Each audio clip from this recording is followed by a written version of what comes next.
Meus irmãos, vamos começar lendo o Salmo 85. Salmo 85, o Salmo dos filhos de Coré.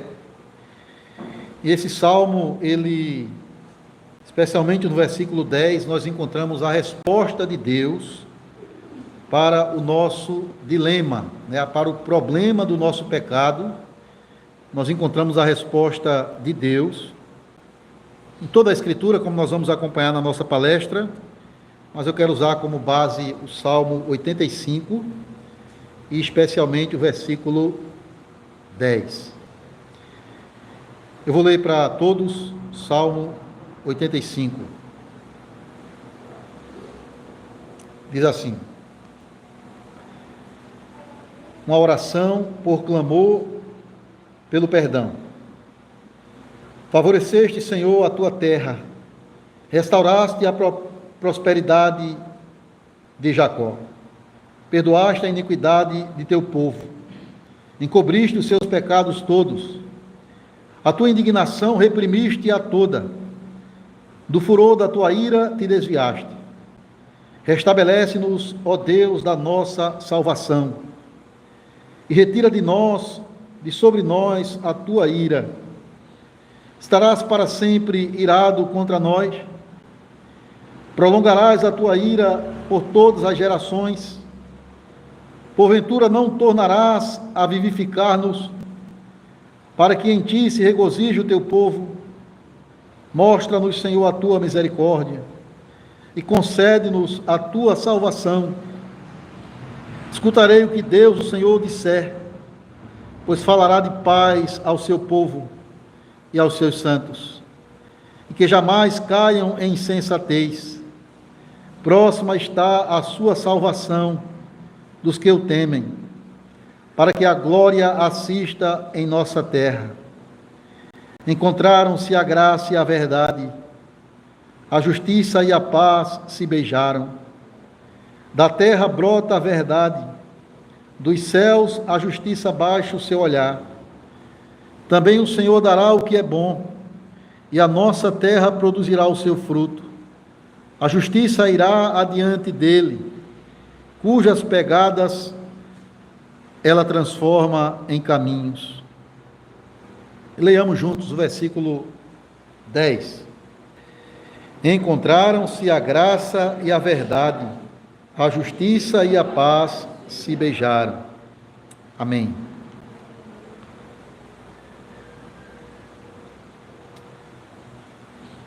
Amados irmãos, caros ouvintes da palavra de Deus, a Bíblia afirma claramente que o nosso Deus é um Deus santo.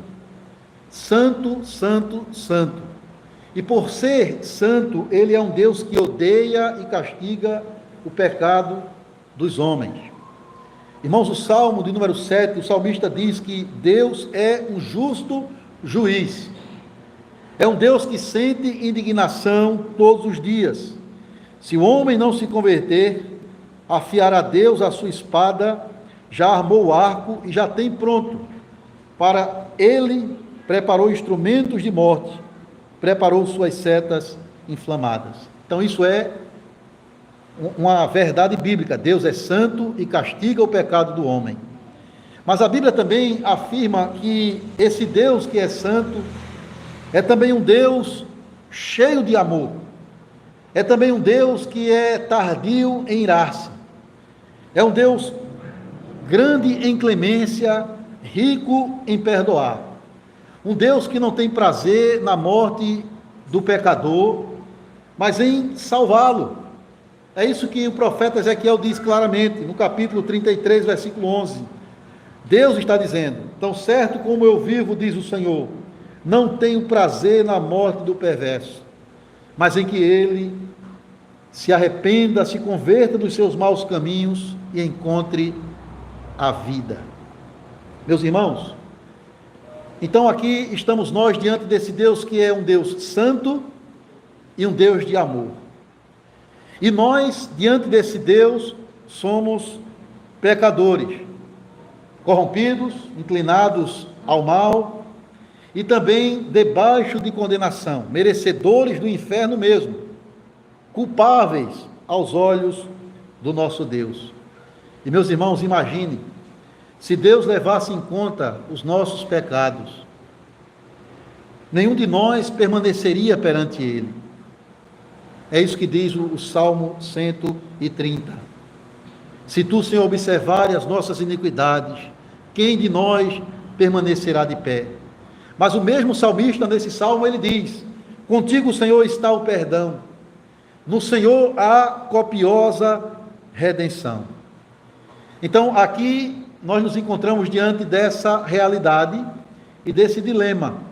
Como pode um Deus que é santo e justo perdoar pecadores por sua graça, sem abrir mão da sua justiça, sem deixar de ser santo, sem deixar de castigar o pecado?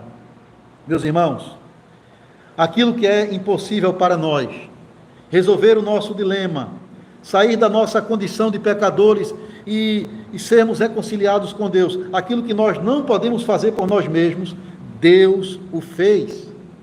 O que é impossível ao homem é possível para o nosso Deus. É por isso que o Evangelho significa as boas novas, ou seja, a boa notícia, a notícia que este mundo incrédulo e perdido precisa ouvir, que o mesmo Deus que é justo e castiga o pecado dos homens, também perdoa o pecador. Porque Ele mesmo, que colocou a humanidade debaixo de condenação, Ele mesmo assumiu a nossa humanidade caída, carregou sobre os seus ombros o nosso próprio pecado, para satisfazer a sua justiça. E é claro, eu estou me referindo aqui à segunda pessoa da Trindade, o Deus Filho, aquele que foi enviado ao mundo pelo Pai para morrer em nosso lugar e para nossa salvação. Meus irmãos, o Salmo 85 que nós acabamos de ler é um salmo onde o salmista ele declara que Deus perdoou o pecado do seu povo e que Deus desviou a sua ira, que Deus reprimiu a sua ira para não deixá-la cair sobre o povo de Deus por causa dos seus pecados. E esse salmista, ele já aqui, apontando para Cristo, apontando para a cruz de Cristo, ele nos ensina, ele nos revela a resposta de Deus ao problema do nosso pecado. Quando ele afirma que encontraram-se a graça e a verdade, a justiça e a paz se beijaram. Meus irmãos, isso aconteceu exatamente na cruz do Calvário, há pouco mais de 2000 anos atrás. A cruz de Cristo, ela é a maior expressão pública e visível da justiça de Deus, da santidade de Deus, da verdade de Deus, de que Ele é um Deus que castiga o pecado, mas ao mesmo tempo ela é uma revelação gloriosa do grande amor de Deus, da graça de Deus, da misericórdia de Deus em perdoar o pecador. Pois ao mesmo tempo em que a ira de Deus estava caindo sobre Cristo, no Calvário, o seu amor estava sendo derramado sobre nós. Meus irmãos, é isso que nós vamos observar nessa palestra dessa noite, seguindo a direção deste livro aqui. Nós vamos perceber que a salvação do pecador, ela não flui da justiça pessoal do homem. Ela não é resultado das boas obras do homem. Ela não é resultado de uma fé que Deus previu que o homem haveria de ter. A salvação do pecador é uma manifestação do grande amor de Deus. Afinal de contas, a Bíblia diz que Ele é amor. Em essência, Deus é amor. E Ele revelou esse amor de forma gloriosa ao enviar o seu Filho para morrer por nós. Todos nós conhecemos o grande versículo da Bíblia, João 3,16. Porque Deus amou ao mundo de tal maneira que deu o seu Filho unigênito, para que todo aquele que nele crê não pereça eternamente, mas tenha a vida eterna. Então foi o amor de Deus que o motivou a enviar Cristo a morrer por nós. Mas assim como o Pai é essencialmente amor, o Filho também é cheio de amor. Pense nisso. Ainda na eternidade, ali em uma reunião entre as três pessoas da Santíssima Trindade, o Filho se dispôs a vir morrer pelos nossos pecados. Aqui estou, ó Pai, para fazer a tua vontade. E ele veio, irmãos. Jesus, ele vem a este mundo para se entregar voluntariamente por nós. É por isso que quando a hora dele estava chegando, ele não se desviou do caminho de Jerusalém, porque ali ele haveria de morrer por nós, de entregar a sua vida por nós. Na noite anterior à sua crucificação, quando ele traz palavras de consolo aos seus discípulos, ele diz assim, em João 15:13, ninguém tem maior amor do que este, de dar a alguém a própria vida em favor dos seus amigos. Ele é o bom pastor que dá a sua vida pelas ovelhas. Isso aconteceu, irmãos, na cruz, no madeiro, na cidade de Jerusalém. E é importante aqui destacar a razão pela qual Jesus morreu crucificado, porque ele se deixou ser crucificado. Não sei se você já parou para pensar sobre isso. Jesus poderia ter morrido de qualquer outra maneira. Ele poderia ter sido aprisionado até a morte, queimado numa fogueira, enforcado, mas a Bíblia diz que ele morreu no madeiro, que ele foi crucificado como um criminoso. Irmãos, a crucificação, naquele contexto do Império Romano, ali no primeiro século, era uma das mais terríveis formas de punir os mais perigosos criminosos. O crucificado, ele ficava pendurado entre a terra e o céu, para indicar que ele estava sendo desprezado e abandonado tanto pela terra quanto pelo céu. Ou seja, era alguém considerado maldito, amaldiçoado. Por isso que a Bíblia diz que todo aquele que era pendurado no madeiro era considerado maldito. Portanto, o Senhor permitiu que Jesus morresse daquela forma, mesmo sendo julgado inocente, para derramar sobre ele o seu juízo, para fazer com que ele bebesse o cálice da ira que devia cair sobre nós. Eu queria destacar aqui, irmãos, o que Jesus fez por nós na cruz, para nos livrar da condenação. Primeiro, ele carregou os nossos pecados. Na cruz, Jesus carregou os nossos pecados.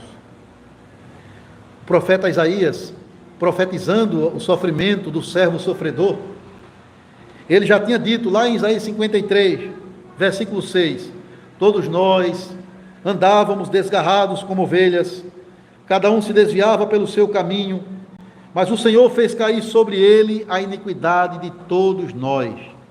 Ou seja, aquele que não conheceu o pecado, aquele que foi perfeito, inocente e obediente até a morte, Deus o fez pecado por nós. Deus lançou na conta dele os nossos pecados para afastar esses pecados de nós. Primeira coisa é essa, ele carregou os nossos pecados. João Batista já tinha dito, ele é o Cordeiro de Deus que tira o pecado do mundo. Segundo lugar, na cruz, Jesus sofreu a nossa maldição. Lembre-se que eu falei que a crucificação indicava alguém que era considerado maldito. Maldito pela terra, maldito pelo céu. A nossa condição, irmãos e ouvintes, a nossa condição era uma condição, depois da queda de nossos pais Adão e Eva, de condenação, de maldição. Não somente a terra foi amaldiçoada, nós também fomos colocados debaixo de maldição. Porque porque a Bíblia diz que maldito é todo aquele que não permanece em todas as coisas escritas no livro da lei para praticá-las. A maldição da lei está sobre nós. Ou seja, merecemos a condenação pela nossa desobediência a Deus. Mas Gálatas também fala, o apóstolo Paulo, que Cristo nos resgatou da maldição da lei, fazendo-se Ele próprio maldição em nosso lugar. Então, Ele carregou os nossos pecados, aplacando a ira de Deus.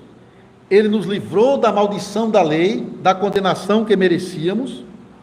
Em terceiro lugar, Ele também foi abandonado por Deus em nosso lugar, na cruz do Calvário. Irmãos, uma das consequências mais terríveis do nosso pecado foi o nosso afastamento de Deus, a nossa alienação, a nossa separação da presença favorável, graciosa de Deus. Lembra que nossos primeiros pais foram expulsos do jardim e eles não tinham mais aquela comunhão perfeita com Deus que andava com eles no jardim todos os dias? Porque é isso que o pecado faz. Ele afasta o homem de Deus, porque Deus é santo e com ele não habita o que é mal. Isaías diz, no capítulo 59, versículo 2: as nossas iniquidades fazem separação entre nós e o nosso Deus. Os nossos pecados encobrem o seu rosto de nós, para que não nos dê ouvidos. E meus irmãos, na cruz do Calvário, Jesus, Ele não foi somente abandonado pelos discípulos que fugiram, se esconderam. Pior de tudo, a maior dor de Cristo, o maior sofrimento, a sua maior angústia foi ser abandonado pelo Pai, a ponto de clamar: meu Deus, por que me abandonaste? E você sabe o que significa ser abandonado por Deus? Irmãos, isso é a morte, morte espiritual e morte eterna. Nós podemos dizer que ser separado de Deus, ser abandonado por Deus, é de fato descer ao inferno. E é isso que a gente confessa no credo apostólico todo domingo, que ele desceu ao inferno. Não que ele fez uma viagem literalmente ao lugar chamado inferno, mas a cruz foi o inferno para Cristo. Algumas pessoas dizem o inferno é a ausência de Deus. Isso é um grande erro, porque Deus é onisciente e Ele está em todo lugar.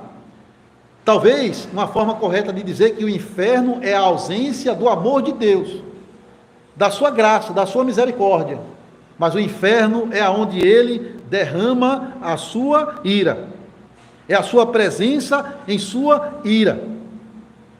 E a cruz foi um inferno para Cristo. Ele desceu ao inferno para que nós, que nele depositamos a nossa fé, fôssemos resgatados do inferno e agora tivéssemos o mesmo destino do ladrão arrependido, estar com ele no paraíso. Então, na cruz, ele carregou os nossos pecados, ele nos livrou da maldição e ele agora nos reconcilia de novo com Deus, porque ele já foi abandonado, já desceu ao inferno em nosso lugar.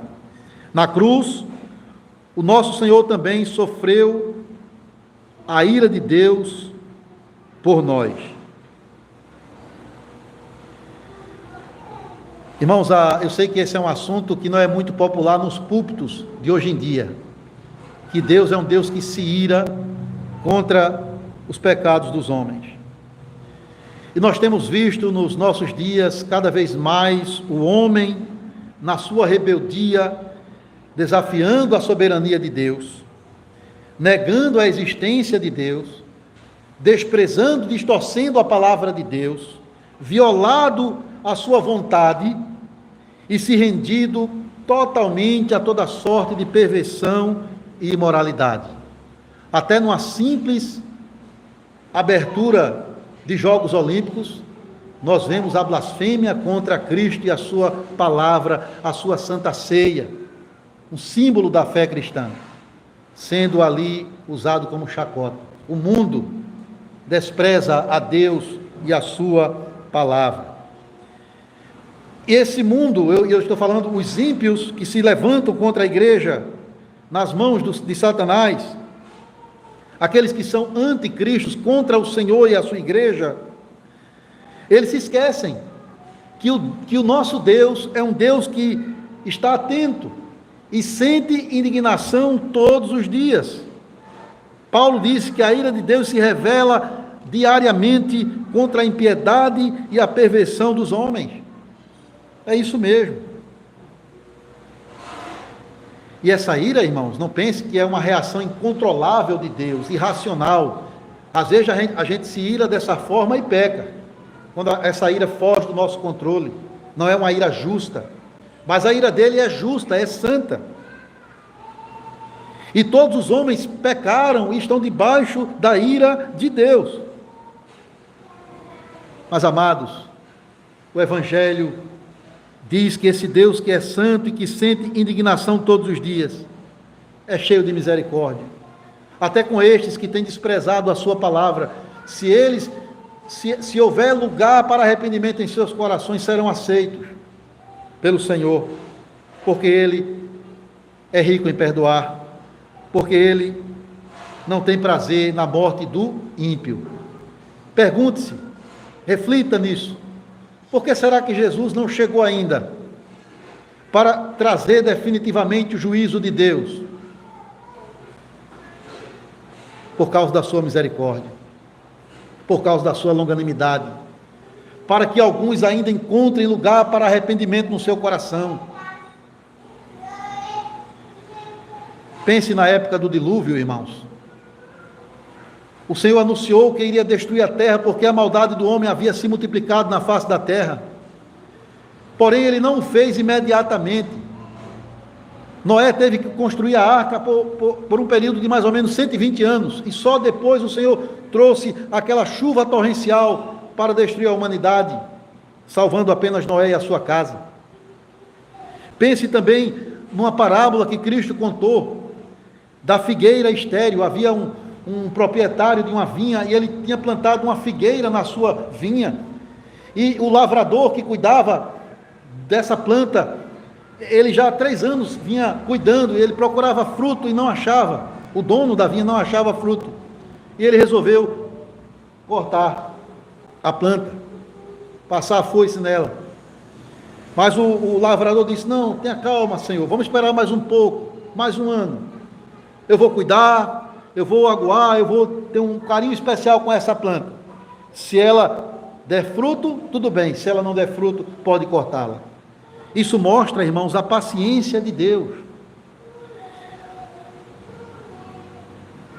para levar o homem ao arrependimento, enquanto é tempo. Porque a Bíblia diz: hoje é o dia da salvação. Não amanhã.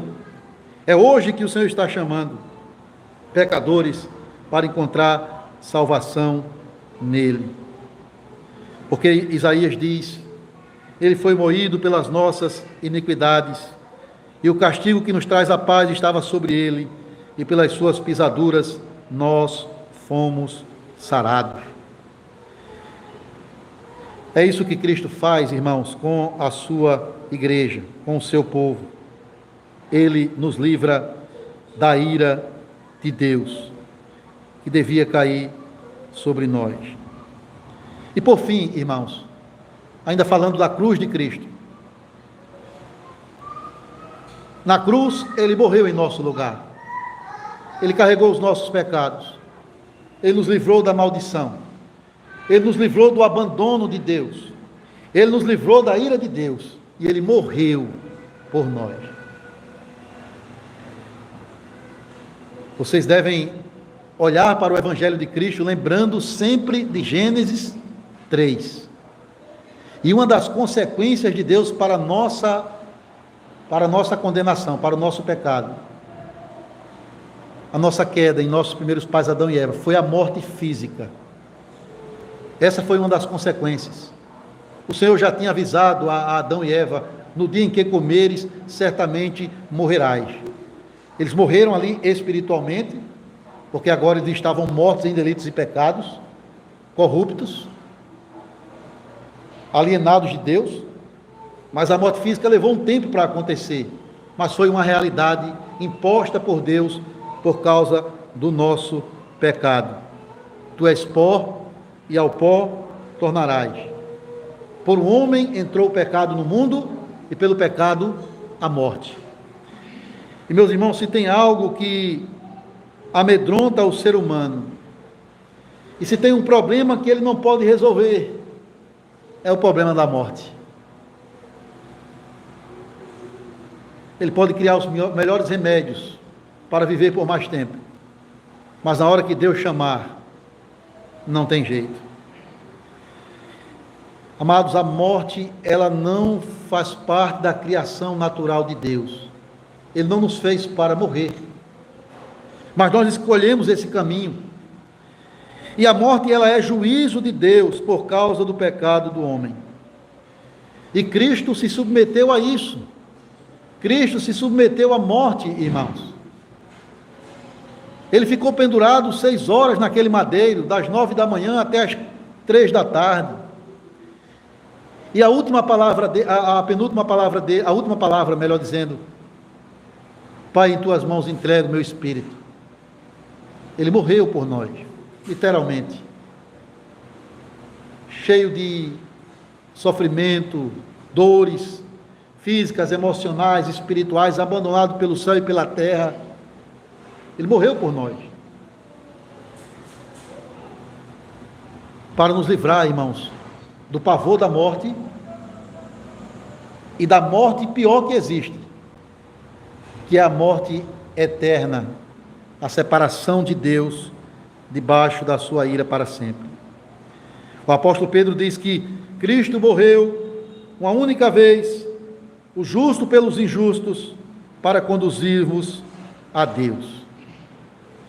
O escritor aos Hebreus, ele diz assim, ele diz que Jesus participou da nossa carne e do nosso sangue, para que pela sua morte destruísse aquele que tem o poder da morte, a saber, o diabo, e livrasse a todos que pelo pavor da morte estavam sujeitos à escravidão. Ele nos livrou da morte e do medo da morte.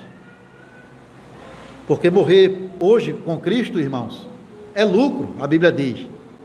Se para você a vida é Cristo, a sua morte é lucro, porque é partir para estar com Ele, que é incomparavelmente melhor. Então a morte de Jesus, ela tem esses resultados na vida daquele que crê. A morte de Cristo, irmãos, ela não deve ser vista como um acidente, como uma tragédia. Não, ela deve ser vista como algo providenciado, planejado por Deus para prover redenção ao pecador. A morte de Cristo, ela não deve ser vista como a morte de um mártir, ou apenas como um exemplo de obediência. Tem pessoas que veem a morte de Jesus apenas como um exemplo de alguém que obedeceu a Deus, mas a morte dele não tem consequências redentoras para o homem. Não, a morte de Cristo, ela é a única esperança de salvação para a humanidade caída. Porque o que foi que Cristo disse antes de dar o seu último suspiro? Antes de entregar o Espírito ao Pai, o que foi que ele falou? Está consumado. Ou seja, completei a obra que o Pai me deu para fazer. Agora, pela minha obra perfeita e eficaz, há salvação para qualquer pecador que em mim depositar a sua confiança. E eu pergunto a você que está ouvindo essa palavra, talvez você acredite que Jesus morreu numa cruz, talvez alguns aqui se digam, eu sou um cristão, mas você crê pessoalmente que Cristo morreu pelos seus pecados? Você de fato tem entregado a sua vida a Ele? A morte de Jesus, ela tem sido apenas um fato histórico para você? Ou é uma verdade que tem afetado, transformado, modificado a sua vida?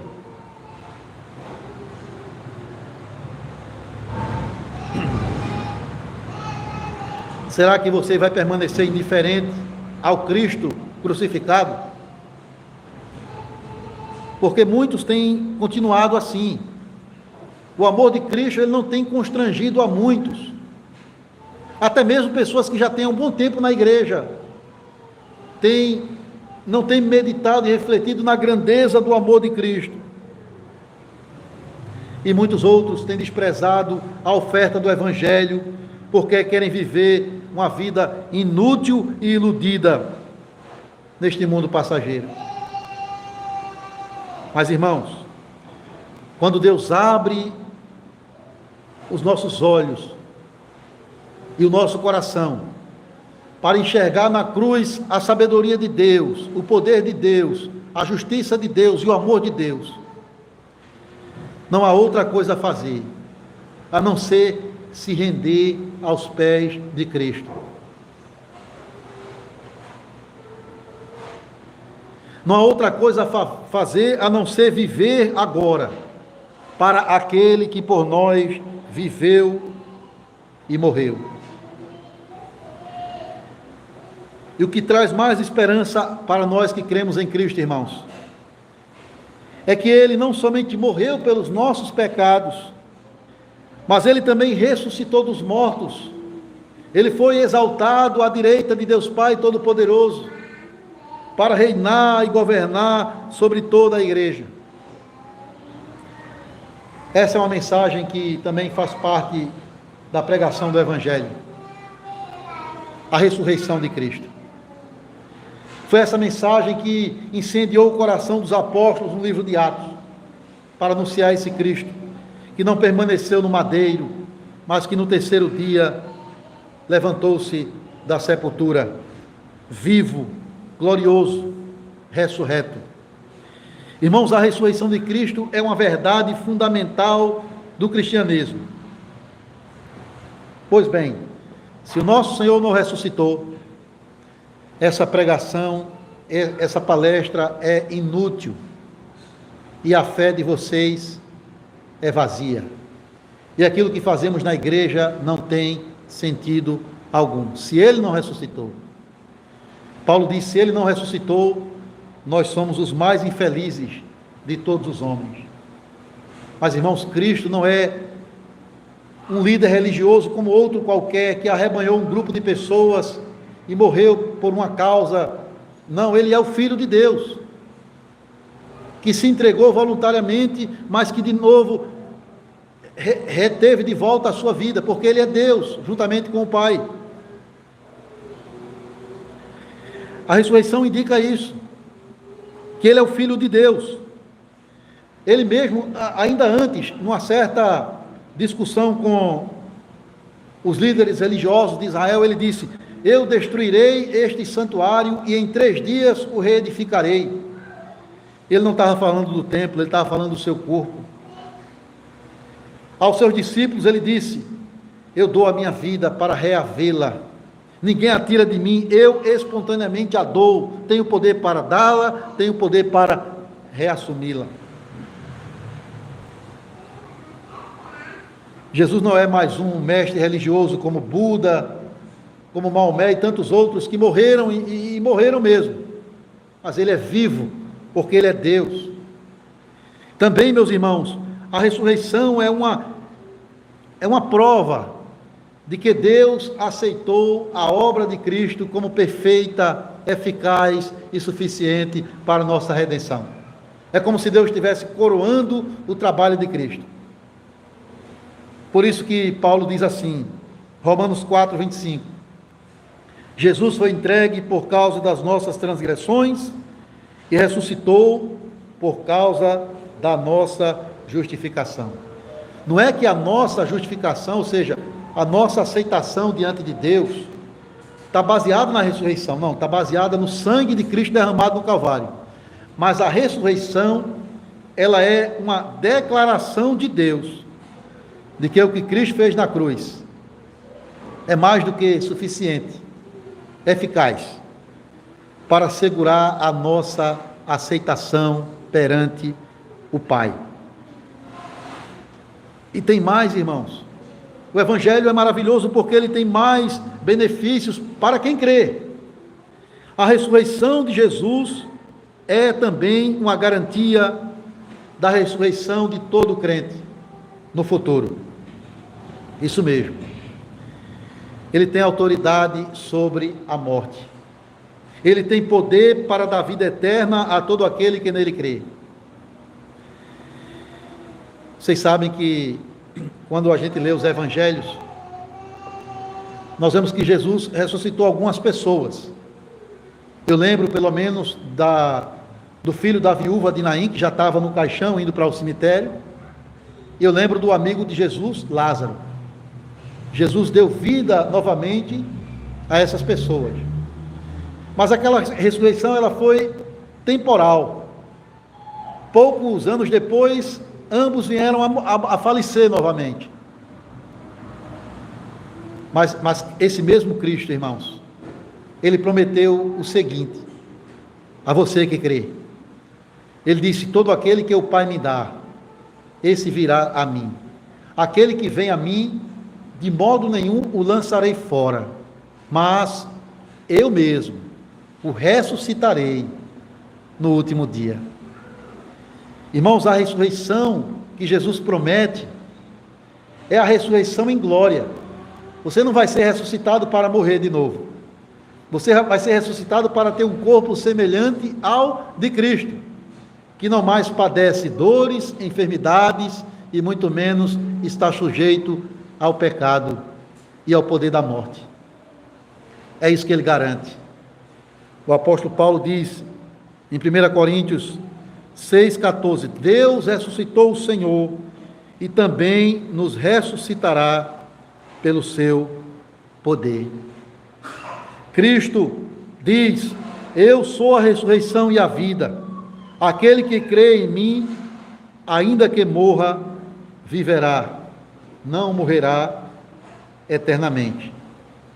É claro, o ímpio também vai ser ressuscitado, mas para o juízo.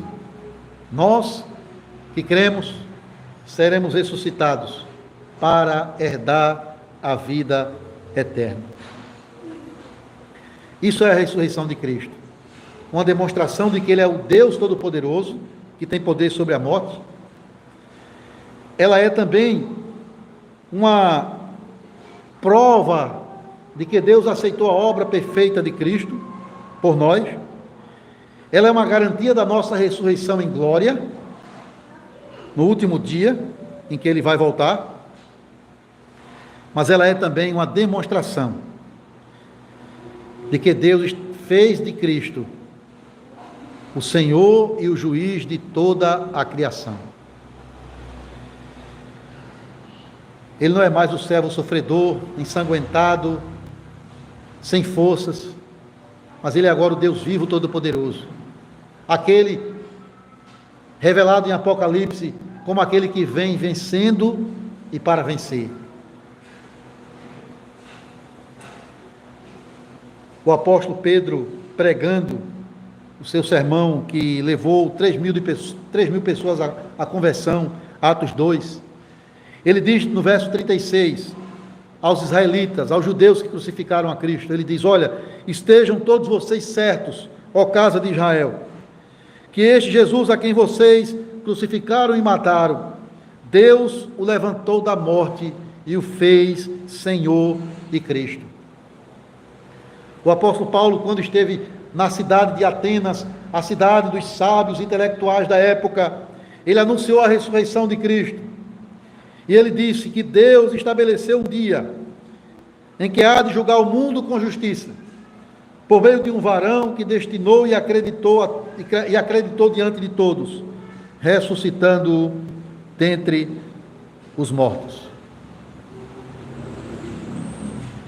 Então isso é a nossa fé cristã, isso é a essência e a esperança do nosso cristianismo. A religião cristã não é um conjunto de regras estabelecidas por homens, não é uma religião baseada na filosofia humana. O coração do cristianismo é uma pessoa, e uma pessoa viva e poderosa para salvar o pecador, e essa pessoa é Cristo. Ele completou a obra que o Pai lhe deu para fazer. Ele é a resposta de Deus ao dilema do nosso pecado, porque foi na cruz em que ele estava pendurado que encontraram-se a graça de Deus e a verdade de Deus, que se beijaram a justiça de Deus e a paz de Deus. E agora o que é que resta? Resta perdão, justificação, salvação, disponível a qualquer ser humano, a qualquer pecador de qualquer face da terra, de qualquer lugar da terra. Salvação na pessoa bendita de Cristo. Fora de Cristo, condenação. Mas em Cristo, salvação. Nenhuma condenação há para aquele que está em Cristo Jesus. E eu quero terminar perguntando a você que nos ouve nesta noite: você de fato conhece esse Cristo da Bíblia, que morreu pelos nossos pecados, para nos livrar da maldição de Deus, para nos reconciliar com Deus, que ressuscitou para nossa justificação? Você conhece Ele? Você crê nele? Você tem depositado nele a sua confiança para ser salvo? Será que você já entregou a ele a sua vida, o seu coração? Porque se você não tem feito isso, entenda, não há outro caminho, não há outro meio para você entrar no céu. Não é as suas boas obras, não são as suas boas obras, não é a sua moralidade, a sua civilidade, a sua honestidade, não, nem tampouco a sua tradição religiosa, o fato de você ser batizado na igreja, ou até ser membro de uma igreja que vai garantir a sua entrada no céu, não. Nem tampouco a intercessão de santos falecidos, nada disso. Somente Cristo, o Cristo vivo, ressurreto, poderoso, gracioso, é que garante a você o perdão dos seus pecados e o direito à herança da vida eterna. Pois ele mesmo disse: eu sou o caminho, eu sou a verdade, eu sou a vida. Ninguém vem ao Pai a não ser por mim. E ele faz um convite a você, ao pecador, nesta noite. Ele diz: venham a mim, vocês que estão cansados e sobrecarregados de pecados, porque eu posso aliviar vocês. Eu posso garantir descanso e perdão para você. E a minha oração é que você, de fato, ao ouvir essa palavra, não endureça o seu coração, mas creia, se arrependa e se volte para o Senhor. Busque ao Senhor em oração, no secreto do seu quarto, ore a Deus, confessando os seus pecados, e dizendo: Senhor, salva-me, purifica-me, perdoa-me e aceita-me na tua presença, como um pecador salvo. Eu preciso de ti, Senhor, eu careço da tua salvação. Perdoa-me, salva-me, por amor do teu nome. Que Deus abençoe você, que Deus abençoe a todos nós, aplicando a sua boa palavra no nosso coração. Amém. Amém. Nós vamos responder com um cântico, mas antes vamos orar. E depois a gente vai encerrar com o Salmo 85. Vamos orar primeiro, irmãos. Senhor Deus e Pai, nós te agradecemos pela tua palavra. Ouvimos novamente o Evangelho de Jesus Cristo, da sua morte e da sua ressurreição. Ouvimos que somente Ele é o caminho, a verdade e a vida, e que ninguém chegará ao céu, à presença de Deus, se não for por meio dEle.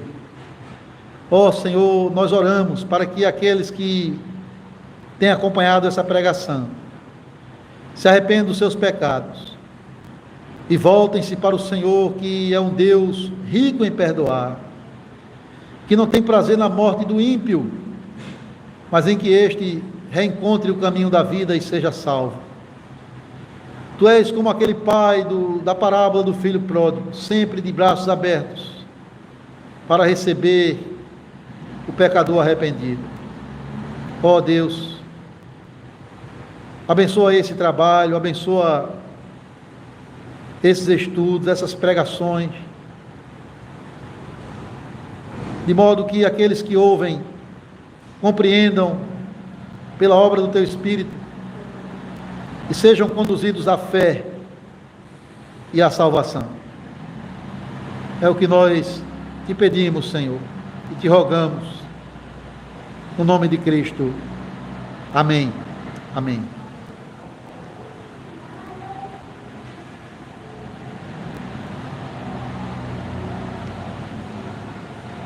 Irmãos, vamos cantar o Salmo 85. Um pouco de barulho hoje aqui, mas vamos. Salmo 85. E encerrar essa noite, esse trabalho dessa noite. Já aproveitando também para convidar a todos, também aqueles que têm nos acompanhado pela internet, para os cultos que temos aqui aos domingos. Nós temos culto às 9 da manhã e culto às 18 horas. Você é o nosso convidado para continuar ouvindo aqui conosco a palavra de Deus. Vamos cantar o Salmo 85.